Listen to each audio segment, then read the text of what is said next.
Now, there's been a bit of a brotherly tussle going on in the royal household.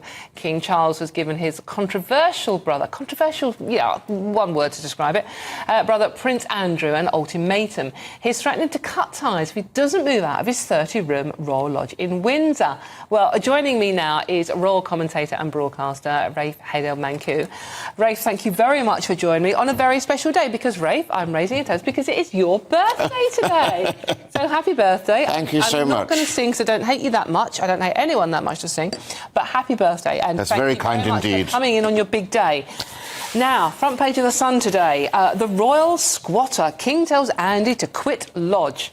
Yes, well, you know, this unfortunate saga is being dubbed the Siege of the Royal Lodge, and it's, you know, just another reminder that Harry and William aren't the only royal brothers having a slightly strained relationship.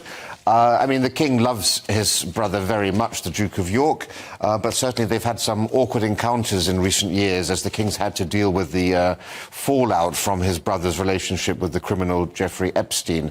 Now, Prince Andrew lost almost all his royal titles, positions and offices, but he retained Royal Lodge, which is a vast mansion, 30 rooms, 7 bedrooms, 90-acre estate, previously the home of Queen Elizabeth, the Queen Mother.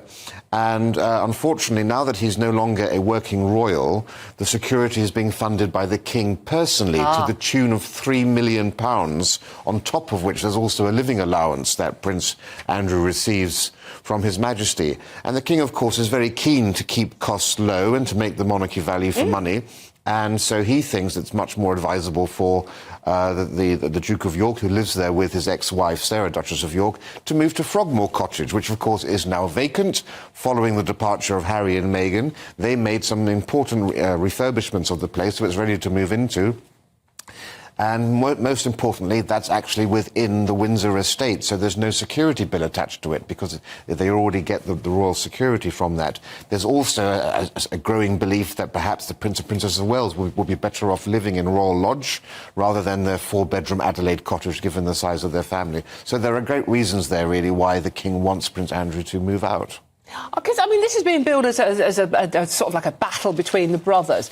But I always got the impression that Charles was quite keen to have Andrew back in the fold. I mean, you know, he invited him to do the Sandringham Christmas walk to the church thing, which didn't necessarily go down well with a lot of other members of the royal family, not to mention the public. The King has been very keen to make sure that his brother knows that he is welcome in the family, at least, maybe not in a public setting, but, you know, he has taken part, as you said, in the King Constantine's funeral. He led the party there. But this comes down more to actually expecting Prince Andrew to accept reality and face the facts that he's no longer a working royal. He has a much more diminished role. Justifying living in such a huge property when the bill is being footed by his brother does seem to be something which needs to be addressed. Now, legally, Prince Andrew has a lot on his side. He purchased a 75-year lease on the property. He's not there at the King's pleasure as a grace and favour apartment. He paid £1 million for it. He invested £7.5 million repairing and refurbishing the property. And he's got another 50 years left on his lease. He's been living there for 20 years, so you can see where, from his position, there is some justifiable argument. And it's legally a very strong position. However, it costs £400,000 a year to run, and the King, of course, controls the purse strings. So if His Majesty decides not to give that money to Prince Andrew, then it's not clear where he will find the money. What is the end game here? Because if King Charles does decide to get tough with his brother and say, look, this is common sense, you need to move to the smaller property, and Andrew still refuses, what's the end game there? Well, I think it's game over, essentially. I mean, I think you can only dig your heels in for so long, but, you know, Prince Andrew only has a very modest naval pension. He didn't get any great windfall from the estate of his mother. You know, when the sovereign dies, the estate goes almost entirely intact to the heirs and successors. So it's pretty much one of those games of chicken to see who's going to blink first, but I think ultimately the King will probably prevail. And talking of the King, he's been, the King and the Queen have been at the Epsom Oaks and watching the racing, so it's good to see him out and about.